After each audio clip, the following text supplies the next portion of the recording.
बोलिए श्री राधा वल्लभ सरकार की जय। सद्गुरुदेव भगवान की जय। प्यारे भक्तों, आप सभी निरंतर और जो हमारी चर्चा चल रही थी दैनिक दिनचर्या की, लेकिन विच निर्जला एकादशी पड़ रही है भक्तों। तो मैं आपको बताऊं, निर्जला एकादशी का बड़ा महात्म है भक्तों, व्रत करने का। एकादशियों में, समस्त एकादशियों में ये निर्जला एकादशी को सबसे बड़ा माना गया है, यानी सब एकादशियों की रानी, ऐसा आप कह सकते हैं। प्यारे भक्तों, ऐसा बताया गया है कि व्यक्ति साल भर एकादशी का व्रत ना करे और एक साल में ये जो निर्जला एकादशी है भक्तों, इस दिन यदि जीव व्रत करता है, कोई भी संसार का प्राणी व्रत करता है, उसको पूरा वर्ष की एकादशियों का फल मिलता है भक्तों, 24 एकादशियों का। हाँ, क्योंकि एक महीने में 2 पड़ती है ना। क्योंकि भक्तों इसकी कथा आती है, नारद पुराण में बड़ी विस्तार से कथा बताई है और कई शास्त्रों में, गर्ग संहिता में भी बताई है, स्कंद पुराण में भी बताई, कई पुराणों में इनकी चर्चा, एकादशी व्रत की चर्चा भागवत में भी की गई है भक्तों। तो ये भगवान विष्णु का व्रत है, रामकृष्ण को जो मानने वाले हैं वैष्णव, उनका व्रत है, और या फिर जगत कल्याण के लिए सर्वोपरि व्रत है, ऐसा आप कह सकते हैं। तो भक्तों, इस व्रत को कैसे करें? देखिए, नित्य प्रति आप हर हमेशा, जो लोग एकादशी का व्रत करते हैं उन्हें तो पता ही है कि किस तरह से करना है। लेकिन ये जो देखो भक्तों, जो व्यक्ति हर एकादशी को व्रत रहता है और फिर वही व्यक्ति यदि निर्जला एकादशी व्रत करता है भक्तों, तो 12 वर्ष की एकादशियों का पुण्य फल प्राप्त करता है। लेकिन भक्तों, नियम ये है कि यदि पूरे दिन सांध्य बेला में कई लोग जलपान कर लेते हैं, तो उसमें केवल निर्जला एकादशी का आपको पुण्य प्राप्त होगा, ये ठीक है। लेकिन जो 24 घंटे यानी दूसरे दिन सुबह द्वादशी में जल ग्रहण करे, तो फिर 26 एकादशियों का फल मिलता है। ये 26 कैसे हो गई भैया? ये 3 साल में, 2 साल में ये अधिक मास आता है ना एक, तो वो अधिक मास यानी 1 महीना बढ़ता है, तो उसकी भी 2 एकादशियों का फल, यानी 26, 24 नहीं, 26 एकादशियों का फल प्राप्त हो जाता है। और इसलिए भक्तों, जो दूसरे दिन सुबह पानी पीता है, कई बार बहुत प्यास लग जाए ना, तो सुबह 4 बजे पानी ब्रह्म मुहूर्त में पी सकते हैं दूसरे दिन, यानी द्वादशी जिस दिन पड़ने वाली है, ऐसा विधान है। केवल 4 बजे का ही विधान है, 4 सवा 4 का, उस समय आप जल पी सकते हैं। लेकिन उसके बाद तो फिर तभी पीना है जब द्वादशी लगेगी। तो भक्तों, कोई कोई लोग शाम को पी लेते हैं, उसमें कोई अपराध नहीं है, ठीक है। और उनको जितना जो एकादशी का पुण्य लेना है, जितनी उनकी शक्ति है, उस आधार से उन्होंने किया, उसमें कोई बुराई की बात नहीं है भक्तों। क्योंकि ये एकादशी का नाम भीमसेनी एकादशी भी है। एक बार ऐसी चर्चा आती है कि 5 पांडव श्री व्यास जी के पास गए, और क्योंकि आप सब जानते हैं ये 5 भक्त भी थे, भक्त परायण भी थे, और देवी द्रौपदी भी बहुत भक्ता थी भक्तों। तो और इनकी माता जी, इनके पिताजी सब एकादशी का व्रत करते थे और ये भी करते थे। तो लेकिन यहाँ एक शिकायत थी सबको। अब वो शिकायत क्या थी कि पांडुकुल में व्रत तो सब करते, लेकिन जो भीम दादा थे ना, भीम जी, अब इनके पेट में तो आग दौड़ती रहती भूख के कारण। तो फिर सब व्यास जी के पास गए। भक्तों, ये व्यास जी वही जिन्होंने एक वेद को 4 वेदों में बांटा है, वेद अभ्यास। तो वहां जाकर सबने, पांडवों ने, युधिष्ठिर जी ने, अर्जुन, नकुल, सहदेव, सबने भीम दादा की शिकायत की। कहा कि सब मंगल है, सब आशीर्वाद है, लेकिन एक समस्या है। बोले क्या?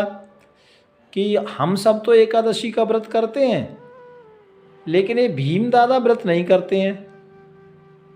तो ऐसा क्या करें ये जो इनको एकादशी का फल प्राप्त हो जाए। और सब ने ऐसा मिलके व्यास जी को, भीम जी की शिकायत की। तो व्यास जी महाराज कहते हैं कि ज्येष्ठ मास की शुक्ल पक्ष में की जो एकादशी, यानी निर्जला एकादशी जिसे हम जानते हैं, इसका बड़ा महत्व भक्तों। तो व्यास जी ने कहा कि ये एकादशी को यदि भीमसेन जी व्रत करते हैं तो पूरा 24 एकादशियों का फल प्राप्त हो जाएगा। भक्तों, अब जब भीम दादा ने सुना कि एक ही एकादशी करनी है, 24 का फल मिलेगा, तो ये तो प्रसन्न हो गए।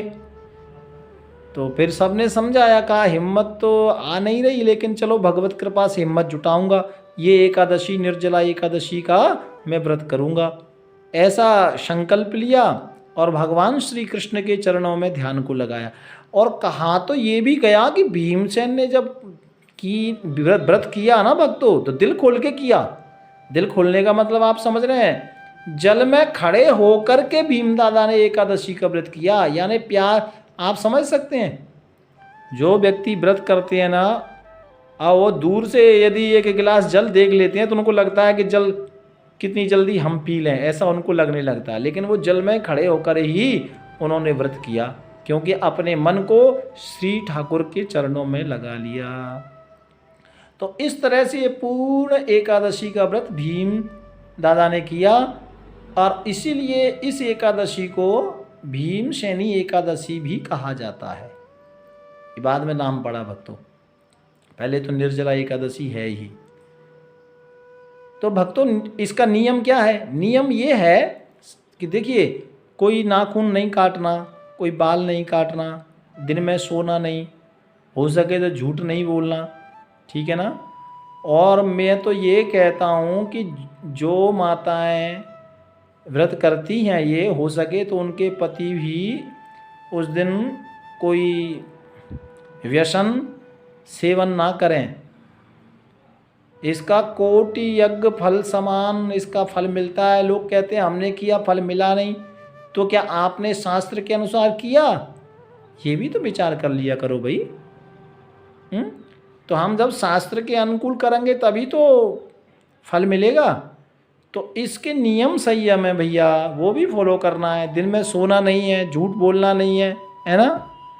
और एकादशी से पहले दशमी को बहुत ज़्यादा बाज़ार में से तैयारी भी नहीं करनी। कई बार मैं अक्सर घरों में जाता हूँ, मैंने देखा है, बोले स्वामी जी कल एकादशी है, फिर बोले बाज़ार जाके आते हैं। मतलब इससे अच्छा तो खाने पर ही ठीक थे। जिस दिन एकादशी होती है उस दिन तो एक्स्ट्रा और घर में एक्स्ट्रा सामान आता है, एक्स्ट्रा 1000 रुपया खर्चा होता है। तो भैया ऐसी एकादशी मत करो मेरे भाई। एकादशी का मतलब है थोड़ा कष्ट करो। बहुत भूख लगती है अन्य एकादशी में, तो माड़ा मोटा कुछ खा लो। जरूरी नहीं कि आपने आज तो एकादशी है तो 2 तरह का रायता बनेगा, खीर बनेगी, पुआ पकौड़ी, पता नहीं क्या क्या बना के रखते हैं। मैं एक घटना सच्ची आपको बता रहा हूँ। एक बार मैं गया था राजस्थान, तो एक बेटी थी, तकरीबन 15 वर्ष 14 वर्ष की उसकी आयु थी, एकादशी थी, सब फलाहार पा रहे। मैंने उस बेटी को पूछा आप व्रत करते हैं बेटा? हाँ। क्यों करते हैं? बोले खाने के लिए। तो सब हंस पड़े। तो वो बेटी कहती है कि मम्मी रोज़ रोज़ तो सब्जी दाल बनाती है, लेकिन आज तो पूरा थाली भर के बनाती है, इसलिए मैं व्रत करती हूँ। लो, तो कई बार मैंने देखा है कि लोग कहते हैं जी व्रत है। अरे, और कई जगह तो देखने में मिलता है कि जो माताएं बहन बेटियां रखती हैं वो पति से कहती हैं सुनो जी कल व्रत है, पति समझ जाता है कि व्रत है, तो मतलब अब ये कह रही हैं कि बाजार से लेके आओ 1500 का सामान। तो मेरे भाई थोड़ा कष्ट करो, है ना, स्वल्प आहार, बहुत ज़रूरत पड़ती है ना, तो थोड़ा स्वल्प आहार करो, थाली भरने की लोड नहीं। ये भी एक नियम है, इसलिए आपको बता रहा हूँ मैं, ठीक है जी। तो ये सब नियम है, दिन में सोना नहीं है, ये नाखून बाल इत्यादि नहीं काटने होते हैं, व्यसन वाली कोई वस्तु अपन को यूज नहीं करनी होती है, झूठ नहीं बोलनी होती है, और गीता का पाठ करो, भागवत का पाठ करो, रामायण का पाठ करो, और ये सब नहीं कर सकते ना, तो श्री कृष्ण गोविंद हरे मुरारे हे नाथ नारायण वासुदेवा, इस मंत्र का जाप करो, आपके सारे संकट समाप्त हो जाएंगे। आप दिल से करिए। और भक्तों, इस दिन जल दान करने का बड़ा महत्व है। हमारे इधर वृंदावन में तो दशहरा से ही, गंगा दशहरा से बड़ी बड़ी ये लग जाती हैं जल की प्याऊ, और अगले 2-3 वर्ष हमने भी लगाई थी। तो ये बड़े लोग जल बांटते हैं, कोई मीठा जल बांटता है, कोई दूध वाला, कोई सादा जल। तो जल दान करने का बड़ा महत्व है। और किसी मंदिर में किसी गरीब को दक्षिणा देने का भी बड़ा महत्व है। ये मैं नहीं कह रहा, ये शास्त्र की गल है जी। और किसी को फल दान करने का बड़ा महत्व है। अन्नदान के लिए इसलिए नहीं बोल रहा, क्योंकि इसमें तो ऐसा बताया गया है, जो व्यक्ति एकादशी का व्रत करता है ना, उसको अन्न का स्पर्श नहीं करना चाहिए, इतना तक कहा गया है। इसलिए अन्न दान ना कर सकें तो फल का दान करें। बढ़िया सुंदर घड़ा लें मिट्टी का, उसमें जल भर के पंखे के साथ में, किसी फ्रूट के साथ में, है ना, और किसी मंदिर में दान करें, किसी ब्राह्मण को दान करें। आप ज़्यादा समर्थवान हैं तो अपने घर के आगे एक किसी जगह जलपान कराएं लोगों को। जलपान कराने का बड़ा महत्व है। फल दान करें, है ना, ये खीरा, ककड़ी, खीरा, तरबूज इत्यादि जो फल आते हैं ना पानी पदार्थ वाले, इनका दान करें, बहुत पुण्य है। पीली वस्तु का दान, यदि आप कुछ करना चाहते हैं तो पीली वस्तु का दान करें, नहीं तो पीले फलों का दान करें। ये भगवान विष्णु के लिए, इसलिए अति जो भी हमारे मन में जो संकल्प है फिर वो पूरे होते हैं भक्तों, है ना। और इसका नियम तो ऐसा है कि इस दिन से अगले दिन जलपान करना होता है, और कोई नहीं कर सकता तो शाम को कर लो। और भगवान विष्णु का ध्यान करें, कन्हैया का ध्यान करें। बहुत नियम है भक्तों इसके, लेकिन आप तो केवल इतना करें कि एक तो फलाहार पे भी थोड़ा कंट्रोल करें। ये सच्ची गल बता रहा हूँ मैं, जो मैंने अनुभव किया, देखा है, ठीक है। और निर्जला एकादशी व्रत कर रहे हैं तो बहुत अच्छी बात है, भगवान ही आपकी निर्जला एकादशी को सफल बनाएंगे, क्योंकि वो अपने आप ताकत देते हैं। लेकिन भक्तों, इसमें सोना नहीं है, बार बार कह रहा हूँ, झूठ नहीं बोलना है ना। और ये नाखून इत्यादि है, ऐसा कोई भी ऐसे साबुन तेल, इन सब चीज़ों से बचना है। एक बार करो लेकिन विधि विधान से करो, पूरा पुण्य मिलेगा, ठीक है ना। फॉर्मेलिटी के लिए नहीं करना। कई लोगों को तो इसी बात का घमंड हो जाता है कि मैंने एकादशी व्रत किया हुआ है, वो इसी घमंड में अगले 24 घंटा खोया होता है, फिर कहता जी पुण्य नहीं मिला। कैसे मिलेगा?